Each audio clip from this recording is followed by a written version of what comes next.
Hello મિત્રો, આજના મારા કિચનમાં આપ સર્વેનું સ્વાગત છે.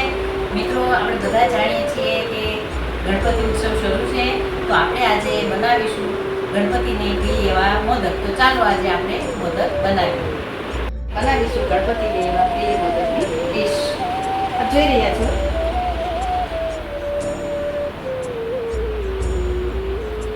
માટે મેં એક વાટકી ચણા લોટ લીધેલો છે, એક વાટકી થોડીક ઓછી શુગર પાવડર છે, અડધી વાટકી જેટલું ઘી લીધેલું છે અને 2 ટેબલ સ્પૂન જેટલું દૂધ છે. સાથે સાથે 1 ચમચી જેટલી ઇલાયચી છે. તો ચાલો મિત્રો, હવે આપણે બનાવીશું મોદક.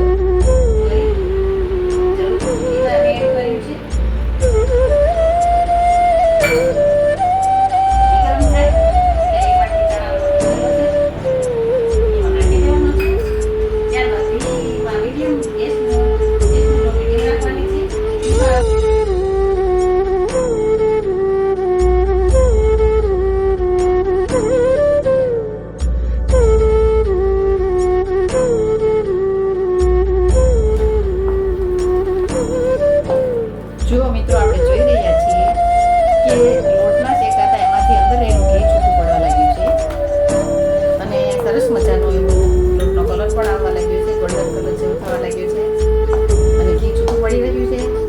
તો હવે મિત્રો, આપણે એમાં નાખશું 1 વાટકી ખાંડનું જે શુગર પાવડર તૈયાર રાખ્યો છે એ ખાંડનો પાવડર અમે એડ કરીશું. સરસ મજાનો કલર આવી ગયો છે. જેથી પ્રમાણમાં શુગર પાવડર ઉમેરીશું.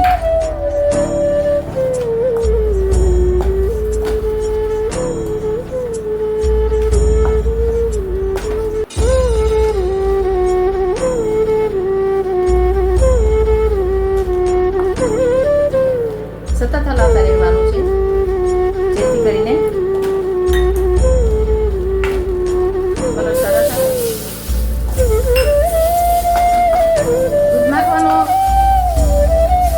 મતલબ એ કે દૂધ નાખવાથી સરસ મજાની સુગંધ આવે, ટેસ્ટ પણ સારો આવે. આપણે જોઈ રહ્યા છીએ કે ધીમે ધીમે આ મિશ્રણ સરસ મજાનું સોફ્ટ થઈ રહ્યું છે.